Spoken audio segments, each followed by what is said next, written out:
பிரம்மனை நோக்கி 3 பேர் தவம் இருந்தார்கள். ஒருவன் அமெரிக்கன், ஒருவன் ரஷ்யன், ஒருவன் இந்தியன். இந்த 3 பேரும் பிரம்மாவை நோக்கி தவம் இருந்தார்கள். நீண்ட தவத்துக்கு பிறகு பிரம்மன் பிரசன்னமானான்.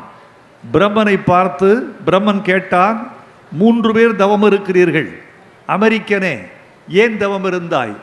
உனக்கென்ன வேண்டும்? எனக்கு ஒன்றும் வேண்டாம் பிரம்மனே, ஒரே ஒரு கேள்வி, அதற்கு நீ பதில் சொன்னால் போதும். என்ன கேள்வி? எப்போது உருப்படும் என் தேசம்? அமெரிக்காக்காரன் கேட்குறான் பிரம்மன்ட்ட, எப்போது உருப்படும் என் தேசம்?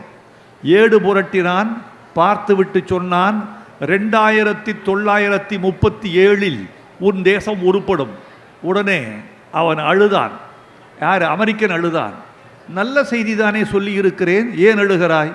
என் தேசம் உருப்படுகிற போது நான் உயிரோடு இருக்க மாட்டேனே, அதை நினைத்து அழுதேன்னா. சரி சரி, ரஷ்யனே நீ வா, முன்னால் வா, உனக்கென்ன கேள்வி கேள். ரஷ்யன் கேட்டான், அதே கேள்விதான் பிரம்மனே, எப்போது உருப்படும் என் தேசம்னா. பிரம்மன் ஏடு புரட்டினான். 2141 உன் தேசம் உருப்படும். இப்போது ரஷ்யன் அழ ஆரம்பித்தான். ஏன் அழுகிறாய்? என் தேசம் உருப்படுகிற போது நான் உயிரோடு இருக்க மாட்டேனே, அதை நினைத்து அழுதேன். சரி சரி போ, நீ யாரப்பா? நான் இந்தியன். உனக்கென்ன கேள்வி இந்தியனே? அதே கேள்விதான் பிரம்மனே, அதே கேள்விதான், எப்போது உருப்படும் என் தேசம்?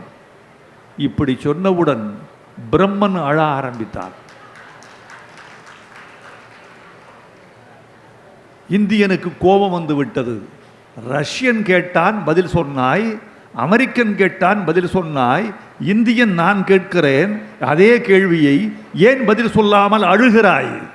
பிரம்மன் சொன்னானாம், உன் தேசம் உருப்படுகிற போது நானே உயிரோடு இருக்க மாட்டேனே, அதை நினைத்துத்தான் அழுதேன் என்று சொன்னானாம். யாரு? பிரம்மன். யாரிடம்? இந்தியனிடம். இதை சொல்லி சிரித்துக் கொண்டிருந்தார்கள் 4 நூற்றாண்டுக்கு முன்பு. காலம் மாறிவிட்டது தமிழர்களே, இந்தியா முன்னேறி கொண்டிருக்கிறது தமிழர்களே.